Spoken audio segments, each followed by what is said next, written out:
자, 사회 파트 역시요. 사회 파트도 포커스 어디에 맞춰야 되냐면 여기 맞춰야 돼요. 조선 후기 파트에 맞추면 된다. 자, 그러면 기본적인 틀을 조금 볼게요. 조선의 신분제, 신분 알아야 된다고요. 신분을 알아야 된다.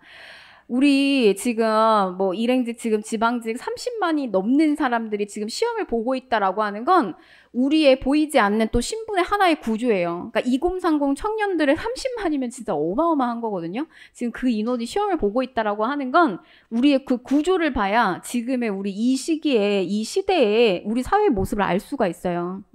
왜 이렇게 됐을까? 왜 이렇게 많이 시험을 보고 있을까? 도대체 뭐 어떤 부분에 뭐가 문제가 있을까? 이제 이런 것들을 이제 볼 수 있게 되겠죠. 자, 조선시대. 이 시기는 일단 법적으로는 양천제예요. 그러니까 이건 원칙이에요. 우리는 지금 법적 신분제가 있어요? 법적 신분제는 없어요. 근데 이 시기는 법적 신분제가 있다고요. 그래서 신분제 사회예요. 이 시기는. 그럼 이제 어떻게 되냐면 양천제. 과거 응시 가능하고요. 조세공납 역에 의무를 지는 사람들, 이들은 양인이에요. 근데 이거 안 하는 사람들은 뭐다? 천민이라는 거예요. 근데 이들 조세공납 역 의무 안 하지만 국가와 개인의 소속품이라는 거죠. 재산이죠. 저게 법적 원칙이에요. 근데 현실을 들여다보니까 우리는 이건 없지만 이건 있어요. 현실적인 모습은 있어요. 보이지 않게. 근데 현실을 들어보니까 그냥 저렇게 단순하게 양인으로 다 묶여져 있지 않더라. 안에 보니까 이 사람들 중심으로 움직이더라. 양반사회예요. 반상제. 그래서 양반, 그리고 이 양반들도 까지 이렇게 올라가지는 못하지만 그렇다고 있는 아래에 있는 이 상민들하고 같이 합류하기에는 조금 애매해. 중인층들. 이런 존재들도 있더라. 그리고 기타 상민들이 있더라. 이제 농민들이죠, 다. 그 다음에 밑에 천민들. 이렇게 되는 거예요. 그래서 원칙은 양천제. 조선사회는 신분제 뭐냐? 원칙은 경국대전의 양천제라고 실려 있어요. 근데 실제로는 반상제다. 이렇게 이야기를 합니다.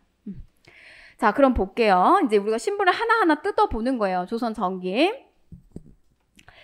자, 양반. 우선 양반부터 볼게요. 15세기. 이 몇 년대예요? 1400년대네요. 1400년대요. 1392년. 뭐가 건국됐다? 조선. 곧 1400년대네요. 얘 완전 조선 전반기 얘기하는 거예요. 그러니까 이때는 양반이라고 하면 문반, 무반을 가르쳐서 그냥 양반이라고 해요. 근데 이게 16세기가 가면서부터는 조금 달라져요. 문부 양반 관료들을 지칭하기도 하지만 자기 아버지가 문반이거나 무반이야. 근데 딸이야. 그럼 나도 양반이라고 얘기해요. 그러니까 즉 관료의 가족들. 제 양반집 딸이래. 양반 규수래. 양반집 아들이래. 그 집안까지 다 그냥 양반이 되는 거예요. 이게 말하자면 하나의 신분을 만드는 거죠. 자, 경제적으로 이들은 뭘까요? 경제적으로 뭘 쥐고 있을까요? 땅을 쥐고 있어요. 그래서 이들은 지주예요. 집이 없겠어요, 이들이? 다 집 몇 채씩 가지고 있겠죠? 이 시기 때. 자, 그 다음에 또 혜택이란 혜택은 다 가져가죠. 각종 부역에 면제돼요. 역을 지지 않는다고요. 군대 가지 않고. 난 점점점. 이게 언제 걸려진다? 대원군 시기 때. 흥선군 대원군 시기 때는 걸린다는 거. 자, 요게 이제 양반의 모습입니다. 자, 그 다음에 이제 중인층으로 가볼게요. 그 중간계층. 이 중간계층은 법적으로 만든 신분은 아니었어요. 근데 이렇게 생겨버린 거지. 근데 보니까 넓은 의미로는 중간계층인데, 이게 이제 좁은 의미로는 주로 기술직들을 이야기를 했어요. 그래서 참 그 직업에 대한 어떤 인식과 그 다음에 대우는 시대가 흘러감에 따라서 또 달라지기도 한다는 거. 이때는 그러니까 뭐냐면 여기서 얘기하는 중간계층의 기술직은 의사들. 이런 사람들이에요. 의사, 이 기술직에 의료 행위하는 사람들. 그런 사람들 지금은 우리가 전문화돼서 전문직으로서 쳐주지만 다 기술직에 해당돼요. 이때는. 근데 보시면 자, 구성원을 볼게요. 하급 관료들도 있어요. 그래서 기술직, 여기에 이제 잡과 막 시험 보고 이러는 사람들. 그 다음에 향리들, 그리고 말단, 서리들, 관료, 말단 관료들, 이런 사람들 하급 관료예요. 자, 근데 여러분들이 조금 더 주목을 하셔야 되는 거, 시험에서 조금 주목을 하셔야 되는 존재들이 뭐냐면 첩의 자식들, 서얼이에요, 서얼. 이들도 여기에 같이 중간계층으로 껴들어와 있다는 거. 그러니까 양반도 아니고, 그렇다고 얘네는, 여러분, 이 서얼들은 이 하급 관료들이랑 같이 이렇게 중간계층으로 묶이는 걸 좋아했을까요? 안 어울려요. 왜냐면 한쪽의 피는, 이 서얼은, 여러분, 이 서얼은 뭐냐면 이건 결국 첩의 자식들이잖아요. 그러니까 아버지가 있는데 첩인 거예요. 첩의 자식들인데 이제 첩인데 뭐 양반이거나 양인 정도가 되면 서자라고 불렀어요. 근데 이제 노비예요. 만약 예를 들면 첩이, 그러면 얼자라고 불렀어요. 이거 그냥 상식으로 듣고 넘기세요. 그래서 우리가 그냥 뭐 서얼 이렇게 부르는 거예요. 근데 여러분들 뭐 고전서나 이런 데 보면 서자 출신이니 얼자 출신이 이런 표현들도 나와요. 서얼이라고 하는 거예요. 근데 얘네가 싫어요. 같이 묶이는 거 싫어해요. 그러니까 왜냐면 한쪽의 피는 아버지 양반의 피가 흘러요.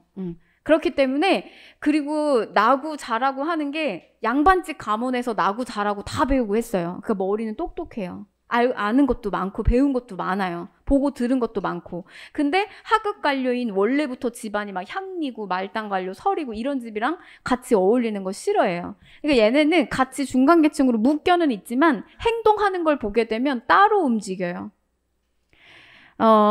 이들은 하급 관료는 문과 응시는 가능합니다. 근데 이제 주로 여기 들어오진 않죠. 잡과 막 이렇게 많이 들어오는 거고요. 근데 얘네는 문과 응시가 안 돼요. 그래서 주로 이런 데 들어오는 거예요. 묵과 잡과. 그래서 같이 묶이는 거예요. 근데 이거를 제가 이제 여기에다가 같이 구성을 해서 넣은 건데, 원래는 보통 이제 여기까지만 하고 끝나요. 이렇게까지만 하고. 근데 중요한 포인트가 여기에서 시험이 나오거든요. 근데 이건 뭐냐면 문과를 응시는 하는데 이제 나중에 얘네들이 불만이 많아가지고 중간계층이 자기네들도 청유직 좋은 자리에 올라가게끔 해달라고 하는 운동을 벌여요. 그걸 우리는 통청운동이라고 하거든요. 그러니까 거길 뚫어달라. 그런 운동을 벌여요. 청유직에 올라가게 해달라. 이 청자는 여러분 맑고 고운 자리예요. 그러니까 아무나 함부로 들어가지 않는 좋은 자리를 이야기하거든요. 근데 이 이런 어떤 이들의 통청운동의 운동에 기술직들은 실패. 근데 이 서얼들은 성공을 하게 됩니다. 그래서 요거를 같이 연결해서 기억하시는 게 더 좋아요. 여러분들이 문제를 풀기가. 자, 이렇게 됩니다. 그래서 원래 이제 순서적으로는 서얼들이 먼저 저 운동을 벌여요. 그래서 이게 성공이 되니까 얘네들이 자극을 받아가지고 기술직도 같이 따라서 저 통청운동을 벌이게 되는데 결과적으로는 실패하게 돼요. 자, 그 다음에 상민 갈게요. 상민에 누가 있어요? 상민은? 여기 일반민들이 다 있는 거예요. 그러니까 양반, 중인층 빼고 주로 이제 이 역할, 조세, 공남, 역의 의무는 누가 다 하냐면 농민들이 주로 해요. 그리고 뭐 이제 상인, 수공업자 이런 사람들 그냥 차별받지 않은 일반 농민이라고 생각을 하시면 됩니다. 근데 이제 차별받는 존재들도 있어요. 양인이지만 이들을 뭐라 불렀냐면 실양, 역천. 몸은 양인인데 법적으로 하고 있는 여러 가지 의무나 역할들은 천인이다. 천인 같다. 이렇게 얘기하는 거예요. 그게 이제 7가지 업무 같은 것들이 있어요. 그래서 이런 7가지 쭉 업무들. 이걸 뭐 일일이 매칭시키게 하지는 않아요. 그냥 한번 쭉 읽어보시면 돼요. 제가 지난번에 얘기 드렸던 것처럼 이런 봉수꾼들 같은 경우는 하루 종일 위급한 상황을 다 이렇게 눈으로 보고서는 전달을 시켜줘야 되기 때문에 되게 고역스럽다고요. 이런 것들이 실량역천 역할들이에요. 상민. 자, 그 다음에 이제 맨 밑에 천민이 있습니다. 천민. 자, 이들 천민은 누가 많다? 누가 많겠어요? 노비. 주로 노비예요. 대다수는 노비입니다. 재산이죠. 매매, 상속, 증여. 그럼 이제 이 노비는 국가, 관청의 소유물인 공노비가 있고요. 그 다음에 개개인의 소유, 사유 재산이 되는 산업이가 있어요. 그래서 똑같아요. 관청에 소속되어 있는 공노비가 있고, 그 다음에 별도로 따로 나와 있어가지고 신곡만 바치면 되는 납곡노비들이 있고요. 똑같아요. 산노비도. 주인집에 같이 사는 솔거노비가 있고요. 바깥으로 따로 나와 있는 외거노비들이 있습니다. 이런 노비들이 천민으로서 존재하고 있고, 그 다음에 이제 기타 존재들, 뭐 무당, 광대, 기생 이런 존재들이 있는데 여러분들은 요거는 좀 보셔야 되겠죠. 백정. 저 백정이라고 하는 표현이 고려 시기 때는 그냥 흰 옷을 입은 누굴 상징했어요? 농민. 농민이 돼요.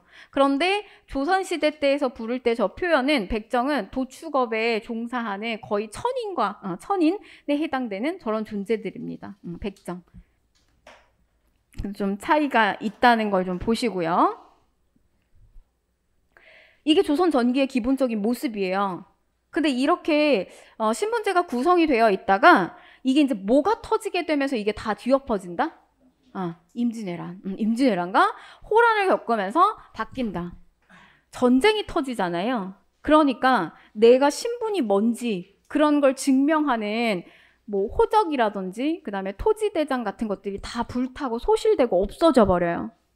그리고 국가는 재정, 돈이 바닥나잖아요. 그러니까 돈이 바닥나다 보니까 이런 것들을 남발한다고요. 납속책, 공명첩. 그래서 공 세우거나 돈 있는 자들한테 돈 받아가지고 저런 것들 다 끌고 들어오게 되면서 이들의 신분을 올려주는 이런 현상들이 나타나게 됩니다. 신분제 동요. 자, 그 다음에 그러면서 이제 이 신분들이 점차적으로 그러니까 전체 인원은 같은데 양반의 인원은 증가하면서 누구는 주는 거예요? 상민하고 노비의 인원은 줄어드는 현상, 이런 현상들이 보여지게 되더라. 요거는 그냥 읽어보시고요. 요 정도만 체크를 합니다. 자, 넘어갈게요.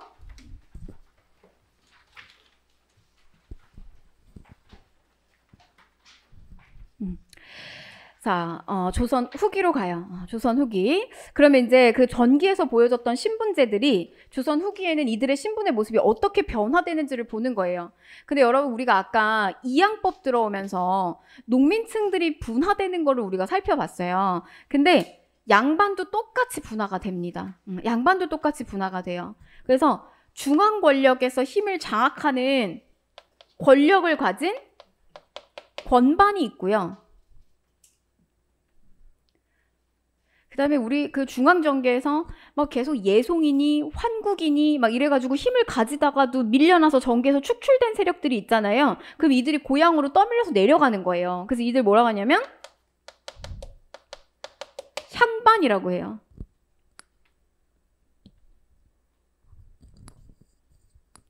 근데 완전히 몰락하는 몰락양반도 있겠죠. 이들은 이제 뭐라고 부르냐면 잔반이라고 부릅니다. 우리 급식 먹고 나면 이게 남긴 음식 부를 때 쓰지 않아요? 저런 용어? 아주 그러니까 시대 흐름을 타지 못한 불쌍한 존재들이에요. 이거 생겨요. 이렇게 시대가 갑자기 확 뭔가 큰 이슈거리가 터지게 되면 이게 상황이 반전이 된다고요. 그러니까 옛날처럼 양반이라고 해서 대우해주지 않아요. 권반, 향반, 잔반 이렇게 나뉘어지게 된다는 거. 자, 그 다음에 이제 중인층 볼게요. 얘는 앞에서 다 이미 끝난 거예요. 제가 이제 앞에 한 표로다가 다 얘기가 됐기 때문에 더 설명할 게 없는데 임진왜란 이후에 차별은 점차 완화됩니다. 왜냐면 우리 이런 거 나오잖아요. 납속 공명청. 근데 저 납속책 처음에 그 국가가 재정이 없으니까 돈을 거두려고 했을 때 이 납속으로 들어오는 사람들이 누굴까 타깃층을 삼을 거 아니에요. 근데 그게 원래는 서울이었어요. 쟤네들 집에 좀 돈은 있고 괜찮은데 신분에 대한 어떤 그런 거에 좀 욕구가 불만인 경우들이 많고 이래서 납속책이나 공명청 통해가지고 이들이 좀 관직으로 진출할 수 있게끔 저런 루트를 마련해 준 거예요. 서울들. 그래서 조금씩 완화되는 모습이 보여지더라. 그 다음에 이들이 같이 이제 연합 상소를 하게 됩니다. 근데 이제 어떤 상소 올리게 되냐면 우리도 과거 응시 하게 해달라, 뚫어달라, 허통. 그 다음에 청요직에 올라가게 해달라, 소청. 그리고 호부호영하지 못하잖아요. 홍길동 막 호부호영 못한다고 하잖아요. 내가 아버지를 아버지라고 부르지 못하고 형을 형이라고 부르지 못하고 막 이러잖아요. 그리고 내가 집안에서 내 자리가 없어요. 나도 버젓한 아들인데 내가 내 지위에 대한 것을 이렇게 논할 수가 없어요. 그래서 가족 내의 권리를 좀 달라. 뭐 후사건.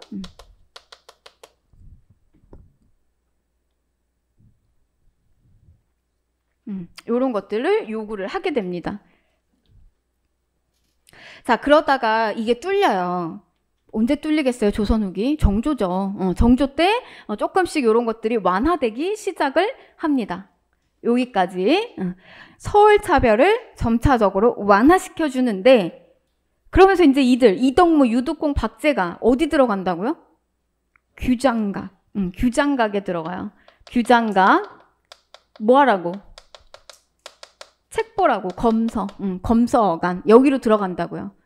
그래서 여기 이제 채용하는 뭐 이런 일들도 벌어지게 되고요. 그러다가 철종 시기 때 청요직 진출이 누구는 서울들은 통과하게 된다. 그러니까 성공하게 된다. 자, 그러니까 이제 서울들이 저렇게 철종 시기 때 어떤 저런 신분 상승 운동으로다가 저렇게 이제 진출이 허용이 되니까 누가 자극을 받는다고요? 기술직, 역관, 의관, 오늘날로 치면 의사, 통역관 이런 사람들이요. 외교관 막 이런 사람들.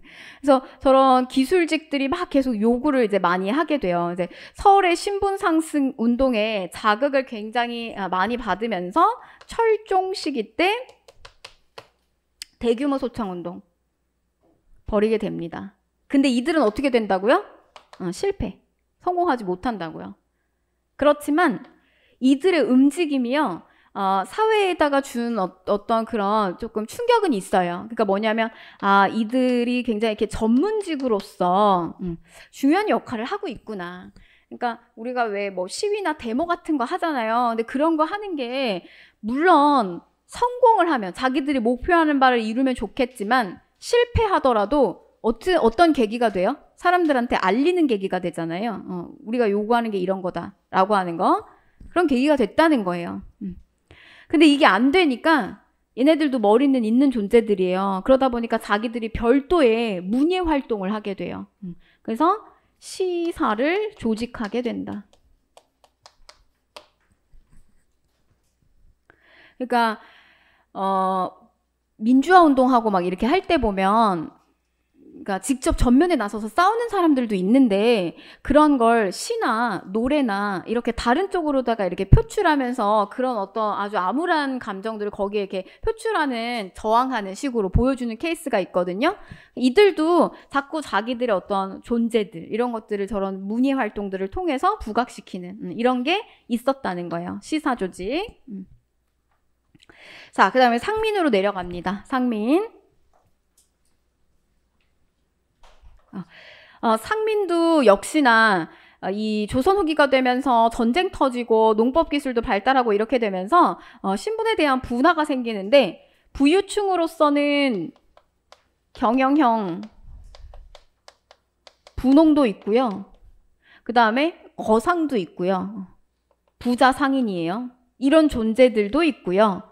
근데 반대로 다 혜택 돌아가지 않는다. 어떤 애들도 있다? 빈농으로 가난한 농민들 전락하는 케이스도 있고요. 아예 일부는 토지에서 떨어져 나가는 세력도 있다. 임노동자 이런 세력들도 있다. 근데 이제 이렇게 부유층이 되는 방법은 이제 합법적인 방법이 있고 불법적인 방법이 있어요. 근데 이제 합법적인 방법에는 납속, 뭐 공명첩 이런 것들, 그 다음에 뭐 향안, 지방의 이렇게 명단, 양반들 명단에 이렇게 껴들어가는 거라든지, 그 다음에 지방의 어떤 임원에 진출한다든지 이런 것들은 합법적이에요. 근데 족보를 매입하거나 위조하는 일들도 이때 굉장히 많았다고요. 그 다음에 조상을 바꾸는 거, 뭐 이런 표현 씁니다. 요거는 색깔을 다르게 갈게요. 이건 뭐냐면 조상을 바꾸는 거야. 아버지 내 조상을 바꿔치기를 하는 거죠. 그리고 뭐 양반을 모칭하게 된다. 뭐 모칭 유학. 자기 공부하는 사람이다. 일정한 역이라든지 이런 것들 다 빼버리려고 저렇게 모칭 유학하는 존재들도 생긴다는 거예요. 그래서 여러분들은 본인이 스스로 우리는 양반집이다. 뭐 아버지가 이렇게 얘기해 주셨을 수도 있어요. 근데 집에 가셔서 족보를 한번 보세요. 족보 다 있거든요. 있어요. 저도 막 어렸을 때부터는 안 건 아니지만 이제 어느 정도 돼서 이제 그걸 궁금증을 가지니까 저 구석등에 잘 보진 않지만 있더라고요.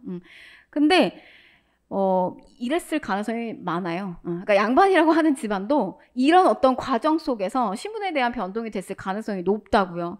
실제로 진짜 그 양반에 해당되는 건 5%가 채 되지 않아요. 근데 조선 전반기까지만 해도 5%가 채 되지 않는 양반들이 이 철종 무렵, 철종이죠. 그럼 철종 시기면 우리 완전 19세기로 넘어오거든요. 근데 이 시기가 되면 이 양반들의 그 퍼센테이지가 70에서 80%까지 늘어요.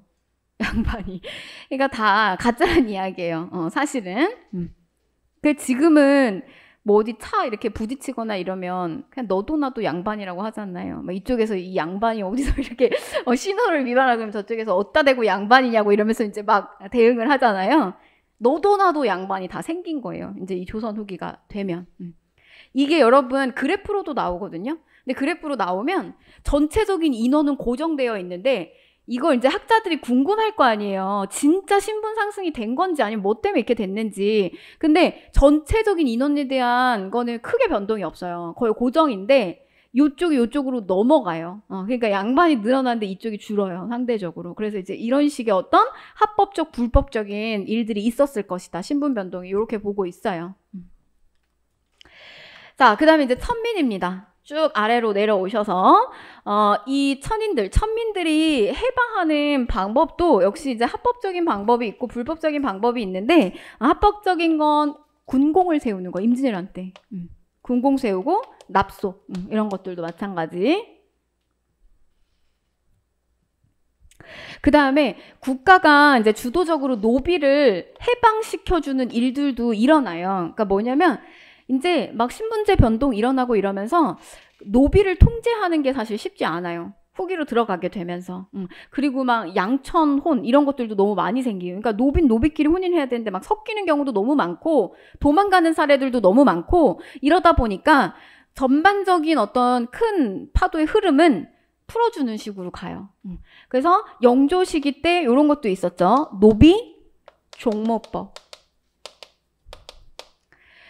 그러니까 이게 막 아기가 나왔어요. 근데 아빠는 정확하게 몰라도 엄마는 알 수 있잖아요. 이런 케이스가 많을 테고 엄마 양인인 경우에는 양인으로 책정을 시켜줘요. 노비 종모법. 그 다음에 순조 시기 때는 일부 공노비를 해방시켜 줍니다. 근데 이건 전체 해방은 아니에요. 일부 공노비 해방이에요. 그러면 여러분, 그러니까 노비를 이제 해방시켜주면서 이제 뭘 한번 끊어줘야 되냐면, 노비 세습제를 끊어야 돼요. 그래야 이제 노비가 있지만 이게 계속 유지가 되지 않게끔 끊어줘야 되잖아요. 그래서 고종 시기 때 노비가 세습되는 것을 끊어준다. 아니, 그러니까 언제까지의 노비는 해방하겠다 이렇게 가버리면 이미 노비인 애들이 또 자식이 생겨 이러면 계속 노비로 세습이 되잖아요. 그러니까 그 루트를 끊어주는 거예요. 고종 시기 때. 자, 근데 여러분 이 많은 것들 중에서 제가 다시 조금 체크를 해드리면 노비 종모법 잘 나오고요. 그 다음에 이제 제일 잘 나오는 게 여기에 있어요. 여기에. 그게 뭐냐면 그럼 결과적으로 우리나라의 노비 제도는 법적으로 언제 없어지느냐? 이거 잘 물어봐요. 언제일까요? 가보개혁 때. 그래서 공사 노비제가 완전히 없어지게 되는 것은 가보개혁기 때 없어지게 됩니다. 가보 1차예요. 정확하게. 가보 1차 개혁기 때 노비제도는 없어진다. 근데 실제 어땠을 것 같아요? 실제는. 이게 여러분 몸에 체득된 관습이라고 하는 게 무서워요. 그래서 법적으로는 저 노비제도가 없어지지만 막 이렇게 현대사를 다루는, 그러니까 심지어 우리 그 6.25 전쟁 나고 막 이런 시점까지도 똑같이 의복은 복장은 이렇게 현대식의 복장을 하고 있는데 몰끔하게 생긴 청년이 계속 도련님 쫓아다니면서 이런 게 영상으로 나올 때 있어요. 그러니까 이게 법적으로는 없어졌지만 여전히 도련님을 모시는 이런 노비제도는 관습도 계속 유지가 됐다는 거예요. 그래서 학자들 중에서는 우리나라의 이런 신분제 철폐는 6.25 때야 비로소 없어졌다라고 하는 이야기를 해요. 그때 다시 한번 전쟁을 겪으면서 또 한번 이런 신분제에 대한 변동이 크게 바뀐 거. 6.25면 이미 우리 일제강점기 넘어서서 광복 이후거든요. 근데 그때 가서야 없어졌다 이런 이야기를 해요. 자, 불법적으로도 있겠죠. 뭐 불법적으로는 이거죠. 추노, 도망가면 잡아들이는 거. 근데 이게 쉽지 않았다는 거. 자, 여기까지 하겠습니다. 쉬었다 갈게요.